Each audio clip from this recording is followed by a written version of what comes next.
Hello दोस्तों, आज का हमारा टॉपिक है ह्यूमन आई। इस टॉपिक को समझते हैं। पहले एक दो सवाल हम लोग देखते हैं। सबसे पहला कि आखिर किस तरह से हम अपने आँख की मदद से कोई भी ऑब्जेक्ट को देख पाते हैं, ये हो गया।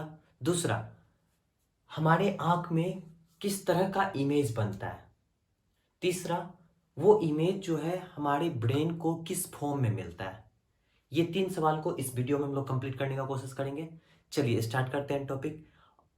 आई जो है वो हम भगवान के द्वारा या फिर गॉड के द्वारा हमारे बॉडी का सबसे ब्यूटीफुल क्रिएशन है, जिसके मदद से हम वंडरफुल वर्ल्ड को देख पाते हैं, इतने सुंदर वर्ल्ड को देख पाते हैं, महसूस कर पाते हैं आई के मदद से। क्लियर है? चलिए तो स्टार्ट करते हैं हम लोग टॉपिक। अगर स्टूडेंट हम बात करें नॉर्मल आई के डायग्राम का, जैसे कि अभी मेरे फेस में आपको आई दिख रहा होगा, तो वो किस टाइप का होता है, कुछ इस तरह का होता है। चलिए इसमें हम दो डायग्राम को स्टडी करेंगे। चलिए देखते हैं। सबसे पहला जो कलर वाला डायग्राम होता है, मतलब आपके आंख में जो कलर वाला पार्ट है, जैसे किसी का आंख का कलर ब्लैक होता है, ब्राउन होता है, ब्लू होता है, तो उस पार्ट को हम बोलते हैं आइडिस। अब इस चीज को समझिए स्टूडेंट कि अगर आप किसी पर्सन के आंख के कलर के बारे में बात कर रहे हैं तो वो आप उसके आइडिस के बारे में डिस्कशन कर रहे हैं। एक्चुअली में क्या होता है कि आइडियल्स जो है वो हर एक पर्सन का, जैसे मान लीजिए किसी का ब्राउन है, किसी का ब्लैक है, किसी का ब्लू है, ऐसा क्यों होता है? तो जब हमारे आई पे व्हाइट कलर आता है, व्हाइट कलर आता है और उस पे आके हमारे आंख से टकराता है, ये फिर हमारे जैसे कि अभी लाइट जल रहा है, मेरे आंख पे व्हाइट कलर आ रहा है, ठीक, और हमारा आंख आपको ब्लैक दिख रहा है, ये क्यों, उसको समझिए। जब लाइट आया इस पे, और जैसे ही इस पे सारा लाइट आया, व्हाइट कलर में 7 कलर होते हैं, वो सारा लाइट आया और वो सारा लाइट इस पे इंटरसेक्ट किया, इस पे आके इंटरसेक्ट किया, है ना। और वो लाइट जो है, जिस कलर का आपको ये आपका आइडिस दिख रहा है, जिस कलर का आपको आपका आइडिस दिख रहा है, वो कलर सिर्फ रिफ्लेक्ट हो रहा है और बाकी सारे कलर को ये एब्जॉर्ब कर रहा है, जिसके वजह से आपका आंख का कलर जो है उस कलर का दिखता है। जैसे मान लीजिए किसी के आंख का कलर का ब्राउन है, किसी का आंख का कलर ब्राउन है, तो इसका मतलब वो है कि अगर उसके आंख पे व्हाइट कलर जाता है तो वो किस कलर को एब्जॉर्ब कर रहा है, बाकी सभी कलर को एब्जॉर्ब कर रहा है सिवाय ब्राउन कलर का, इसलिए हम लोग उसका आई हम लोग को ब्राउन कलर का दिखता है। क्लियर हो गया? तो आईडीज के बारे में अगर हम कभी डिस्कस करेंगे, किसी के आई का कलर का बात कर रहे हैं, तो एक्चुअली में हम लोग किसके बारे में बात कर रहे हैं? आईडीज के बारे में बात कर रहे हैं। चलिए ये हो गया। अब समझिए प्यूपिल क्या होता है। हर एक के आंख के, हर एक के आई में, हर एक पर्सन के आई में आंख के बीच में एक खाली जगह है ना, एक स्पॉट है जो कि पूरा खाली है, जिससे होते हुए लाइट हमारे आई में इंटर करता है। तो ये स्पॉट जो है उसी को हम प्यूपिल कहते हैं। ये हर एक आई में आपको दिखेगा और ये ब्लैक कलर का होता है, क्योंकि यहाँ पे कोई भी ऑब्जेक्ट नहीं, कोई भी सामान नहीं है, कोई भी स्ट्रक्चर नहीं है। लाइट इसी प्यूपिल होके हमारे आई में इंटर करता है। क्लियर हो गया? तो आईडीज और पीपल हम समझ गए। अब देखते हैं हमारे आंख के इंटरनल स्ट्रक्चर को, जो हम बाहर से नहीं देख पाते हैं। चलिए तो देखते हैं। तो आईडीज आपको समझ में आ गया, पीपल समझ में आ गया। अब बात करते हैं कॉर्निया का। कॉर्निया सपोज कीजिए जैसे कि एक बुक है, उसका ऊपर में कवर होता है स्टूडेंट, तो उस कवर का काम क्या है? उस बुक को प्रोटेक्शन प्रोवाइड करना, बुक का जो पेज है उसको प्रोटेक्शन प्रोवाइड करना, ताकि वो पेज फटे नहीं, गंदा ना हो। उसी तरह से हमारे आंख के बाहर एक लेयर है जो हमारे आंख को प्रोटेक्शन प्रोवाइड करता है, उसका नाम है कॉर्निया। हमारे जो आई है उसके ऊपर एक ट्रांसपेरेंट लेयर है जो हमारे आई आंख को प्रोटेक्शन प्रोवाइड करते हैं, हमारे आई को प्रोटेक्शन प्रोवाइड करते हैं, जिसका नाम है कॉर्निया। क्लियर हो गया तीनों? चलिए अब देखिए, समझिए बात को ध्यान से। कॉर्निया और आई लेंस, यहां पे लेंस लिखा हुआ है स्टूडेंट, यहां पे आई लेंस होगा। कॉर्निया और आई लेंस के बीच में जो स्पेस है, जो स्पेस आपको दिख रहा है, उसमें एक वाटरी सब्सटेंस भरा हुआ रहता है, जिसको हम एक्वस ह्यूमर बोलते हैं। एक्वस मतलब वाटर, ह्यूमर मतलब लिक्विड। तो वाटरी सब्सटेंस पाया जाता है किसके बीच में? हमारे कॉर्निया और आई लेंस के बीच में वाटरी सब्सटेंस भरा होता है, जिसको हम एक्वस ह्यूमर बोलते हैं। क्लियर हो गया?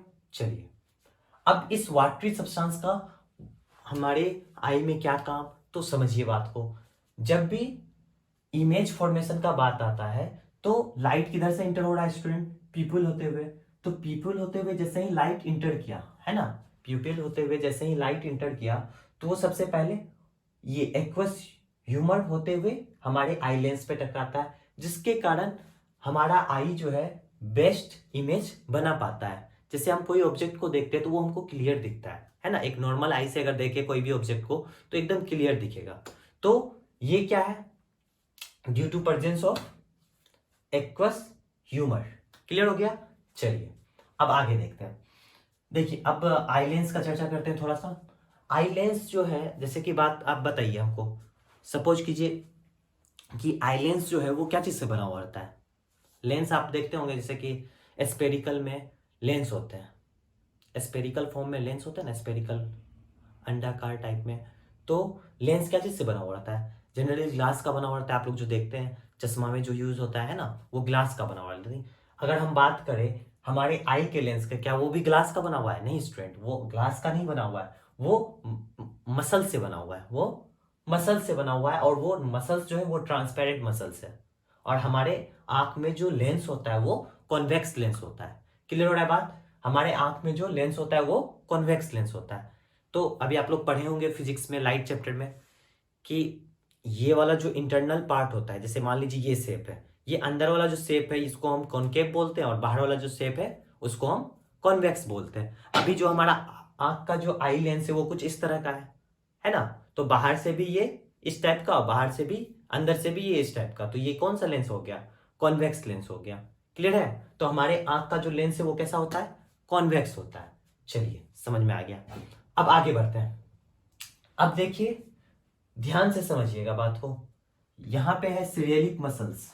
अब सीरियलिक मसल्स का फंक्शन क्या है? जैसे कि ये मार्कर है ना, इस मार्कर को अगर हम इतने दूर से देखें तो इसका हाइट वही दिखेगा, है ना स्टूडेंट। जैसे कि हम इस मार्कर को यहाँ पे देख रहे हैं तो इसका हाइट हमको वही दिख रहा है। अब इसको हम यहाँ ले आए फिर भी इसका हाइट हमको वही दिखेगा, है कि नहीं? इसके शेप में, साइज में कोई अंतर नहीं होगा। लेकिन जब हम जनरल लेंस का बात करते हैं, है ना, तो उसमें क्या होता है, अगर हम कोई ऑब्जेक्ट को दूर से देख रहे हैं तो वो हमको थोड़ा छोटा दिखता है ना। जब उसको नजदीक लाके देखते हैं तो बड़ा दिखता है। अब हमारे आंख में भी लेंस है, कॉन्वेक्स लेंस है। अगर हम ऑब्जेक्ट को आगे लाते तो ये भी, इसका भी शेप चेंज होना चाहिए, लेकिन शेप चेंज नहीं होता है due to presence of ciliary muscles. ये इसका काम क्या है, आई का जो लेंस है उसके साइज को मेंटेन करना, है ना, control the size of eye lens. जैसे आप सपोज कीजिए कोई ऑब्जेक्ट है जो बहुत दूर है आपसे, उसको आप देख रहे हैं, तो अभी आपका जो आई लेंस है वो स्ट्रेच हो जाएगा, फैल जाएगा, है ना, जिसके कारण आपका वो जो ऑब्जेक्ट है उतने दूर में भी वही साइज का दिखेगा। लेकिन जब आप ऑब्जेक्ट को करीब ले आइएगा अपने आई के पास तो आपका जो आई लेंस है वो फिर स्ट्रेच हुआ था पहले, अब क्या हो जाएगा, अपने जगह पे आ जाएगा, रिलैक्स हो जाएगा, जिसके कारण ऑब्जेक्ट का जो साइज है वो आपको हमेशा सेम दिखेगा। क्लियर हो रहा है? तो सिलिक मसल्स का काम क्या है, आई लेंस के साइज को कंट्रोल करना। क्लियर? अब देखिए एक टॉपिक और एराइज होता है कि जैसे कि हम बात करें सिनेमा हॉल मूवी देखने के लिए गए, है ना, थिएटर में, और मूवी देख के जब हम बाहर निकलते हैं तो हम अपने आप को ऐसे करते हैं ना, मतलब कुछ देर के लिए धुंधलापन दिखाई देता है। ऐसा क्यों? जब आप हॉल में होते हैं, हॉल के अंदर होते हैं, थिएटर के अंदर होते हैं, तो क्या होता है, पूरा अंधकार होता है और मूवी चल रहा है, आप देख रहे हैं। उस समय क्या होता है स्टूडेंट, आपका जो आई का प्यूपिल है वो लार्ज हो जाता है। आपके आई का जो प्यूपिल है वो लार्ज होता है, हो जाता है। क्यों? ताकि ज्यादा अमाउंट ऑफ लाइट आपके आंख के अंदर जा सके। प्यूपिल जो है वो लार्ज हो जाएगा और ज्यादा अमाउंट ऑफ लाइट अंदर जाएगा, ठीक। लेकिन जब हम बात करें, आप बाहर जैसे ही निकले, बाहर में क्या है, लाइट बहुत ज्यादा है, तो जैसे ही आप बाहर निकलते तो आपका आंख धुंधलापन दिखाई देने लगता है, आप और आंख को ऐसे कर लेते हैं, है ना।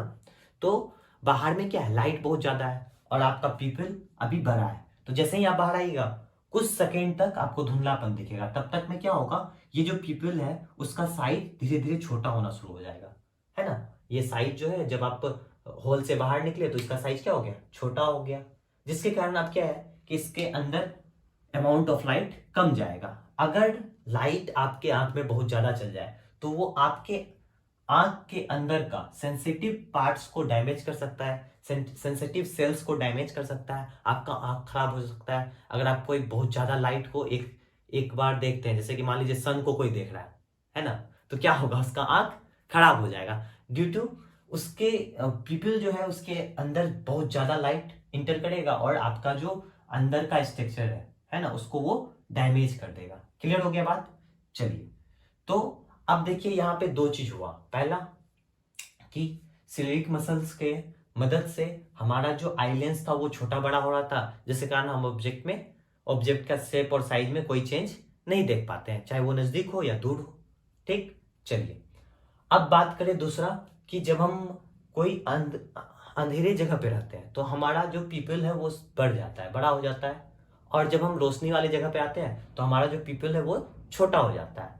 अब इसको कौन कंट्रोल करता है? तो हमारा जो आइरिस है वो पीपल के साइज को कंट्रोल करता है। मतलब आइरिस इस चीज को कंट्रोल करता है कि आपके आंख के अंदर कितना अमाउंट ऑफ लाइट इंटर करेगा सिचुएशन के हिसाब से। जैसे कि मान लीजिए रात का समय है या फिर आप अंधकार में है, तो आइरिस क्या करेगा, पीपल को थोड़ा बड़ा कर देगा, जिसके कारण आपको क्लियरली दिखेगा, है ना, धुंधलापन नहीं दिखेगा। और फिर जब आप रोशनी में आइएगा तो आइरिस क्या करेगा, पीपल को छोटा कर देगा, ताकि आपके आंख के अंदर का सेल्स खराब ना हो और आप अच्छे से धूप के रोशनी में भी देख पाए। क्लियर हो गया तीनों का फंक्शन? चलिए अब आगे बढ़ते हैं। अब देखिए स्टूडेंट, आपके आंख के अंदर लाइट इंटर किया हुआ अभी हम बताएं, ठीक ना। तो यहां से पीपल से होते हुए क्या हुआ, लाइट इंटर किया, पीपल से होते हुए लाइट इंटर कर रहा है। ठीक, अब वो जो लाइट है वो किस पे आके लग रहा है, आई लेंस पे, है ना, और आई लेंस से होते हुए वो आके टकराता है हमारे रेटिना पे, और रेटिना पे इमेज का फॉर्मेशन होता है। तो अब इस बात को समझिए, जब आप कोई चीज को देखते हैं, जैसे सपोज कीजिए आप एक ट्री को देख रहे हैं, तो उसका जो इमेज है आपके रेटिना पे उल्टा बनता है। समझ में आ रहा है बात? जैसे मान लीजिए इस मार्कर को हम देख रहे हैं तो इसका इमेज हमारे रेटिना पे उल्टा बनेगा, है ना। अब रेटिना जो है वो रोड और कोन सेल से बने हुए रहते हैं। हमारा जो रेटिना है जिसको हम पर्दा बोलते हैं, सपोज कीजिए आप हॉल में जाते हैं मूवी देखने के लिए, तो वहां पे पर्दा लगा हुआ रहता है ना, उस पर प्रोजेक्टर से मूवी चलता है ना। उसी तरह से आपका जो आई लेंस है, उधर से लाइट आया, ये एक प्रोजेक्टर की तरह काम किया, और ये है प्रोजेक्टर का पर्दा। रेटिना है प्रोजेक्टर का पर्दा जिसपे इमेज बनेगा। ठीक है, तो रेटिना को हम आई का स्किन भी कहते हैं, है ना। तो अब ऐसा इमेज जिसको हम स्किन पे उतार ले, the image which can be obtain on screen are called real image. तो हम लोग के आई में कौन सा इमेज बन रहा है, रियल इमेज बन रहा है स्टूडेंट। आप याद कीजिए फिजिक्स में हम लोग पढ़े थे कि ऐसा इमेज जिसको हम स्क्रीन पे उतार लेते हैं उसको हम रियल इमेज बोलते हैं। और रियल इमेज का कैरेक्टरिस्टिक्स क्या होता है कि रियल इमेज हमेशा वर्चुअल और इन्वर्टेड होता है। रियल इमेज हमेशा क्या होता है, इन्वर्टेड होता है, उल्टा होता है। तो हमारे आई के रेटिना पे जो इमेज बनता है वो कैसा बनता है, उल्टा बनता है। अभी हम इस मार्कर को देख रहे हैं और मार्कर का इमेज हमारे आई में उल्टा बन रहा है। अब बोलिएगा सर वो मजाक कर रहा है, ऐसा थोड़ी होता है, अभी तो हम मार्कर को सीधा ही देख रहे हैं। तो अब इस बात को समझेंगे कि जो उल्टा इमेज मतलब इन्वर्टेड इमेज हमारे आई के रेटिना पे बना वो किस तरह से सीधा हो जाता है। तो आई का जो रेटिना है वो रोड सेल्स और कॉन सेल से बने हुए होते हैं, जो कि लाइट के प्रति सेंसिटिव होते हैं, है ना। जैसे ही लाइट आता है तो ये सेंसिटिव हो जाते हैं और जो इमेज बना उसको सीधा करके इलेक्ट्रिक इंपल्स में कन्वर्ट कर देते हैं। क्लियर हो रहा है बात? रोड और कॉन सेल्स जो है इन्वर्टेड इमेज को सीधा करके इलेक्ट्रिक इंपल्स में कन्वर्ट कर देते हैं। क्लियर है? और वो जो इलेक्ट्रिक इंपल्स जनरेट हुआ वो ऑप्टिक नर्व्स के थ्रू, यहाँ पे ऑप्टिक नर्व्स प्रेजेंट होते हैं, उसके थ्रू उस इलेक्ट्रिक इंपल्स को आपके ब्रेन में भेजा जाता है। ब्रेन उस चीज को एनालाइज करता है और फिर आपको आंसर करता है, अरे भाई ये तो मार्कर है, ये तो बोर्ड है ना, ऐसे करके। तो आप कोई भी चीज नया देखते हैं तो उसका नाम आप सोचते हैं कुछ देर, अच्छा इसको लगता है कि कहीं देखे हुए हैं। जैसे मान लीजिए आप कुछ दिन पहले किसी रिलेटिव से मिले और कुछ साल के बाद वो आपको फिर से दिखा, तो आप ऐसे सोचते हैं, अरे लागे छोकरा कहीं देखल छियो, है ना, ऐसा सोचते हैं। तो अब क्या हो रहा है कि आप दोबारा उस ऑब्जेक्ट को देख रहे हैं, उस पर्सन को देख रहे हैं, तो आपका ब्रेन उस इमेज को एनालाइज कर रहा है ना, और फिर आपको आंसर आता है हाँ इसको तो उस समय उस दिन देखे थे, है ना। अगर नहीं देखे हुए रहते तो ब्रेन आंसर करता है अरे इसको तो नहीं देखे, आप पहले देख रहे हैं, फर्स्ट टाइम है आपका। तो हमारा जो रेटिना पे इमेज बना वो कैसा बना, उल्टा बना। रोड और कॉन सेल्स उसको सीधा करके इलेक्ट्रिक इंपल्स में कन्वर्ट कर देते हैं, और इलेक्ट्रिक इंपल्स जो है ऑप्टिक नर्व्स के थ्रू हमारे ब्रेन में जाता है, और ब्रेन फिर उसको एनालाइज करके बताता है ये फलना चीज है, फलना चीज है। क्लियर? मतलब जो भी चीज आप ऑब्जेक्ट देखिएगा, जैसे कुछ देख रहे हैं उसके बारे में बताएगा, जैसे बॉल देखे, पेन देखे, है ना, कोई पर्सन को देखे तो उसके बारे में डिस्कस करेंगे। चलिए, तो आपका हो गया क्लियर। अब देखिए एक चीज और है, अभी हम देख रहे हैं कि आई का जो शेप है वो कैसा है, स्पेरिकल है। अब ये जो आई का शेप है वो स्पेरिकल रहे हमेशा, है ना, वो आपस में ना चिपके, तो इसके बीच में कुछ चाहिए ना सपोर्ट। अब जैसे मान लीजिए कोई ट्री है ना, उसका जो स्टीम है, जो सूट है वो बहुत ही पतला है ना, तो उसको हम क्या करते हैं, एक सोंगड़ लगा देते हैं, एक सपोर्ट दे देते हैं ताकि वो सीधा चले। उसी तरह से ये जो हमारा आई का स्ट्रक्चर है स्पेरिकल, वो ना चिपके ना पिचके, उसके लिए इस आई के बीच वाले पोर्शन में एक लिक्विड बना हुआ रहता है जिसका नाम है विट्रस ह्यूमर। विट्रस ह्यूमर एक लिक्विड है जो कि आपके आई के बीच वाले पार्ट में भरा हुआ रहता है, और ये ट्रांसपेरेंट लिक्विड है। क्लियर हो गया? चलिए, थैंक यू स्टूडेंट।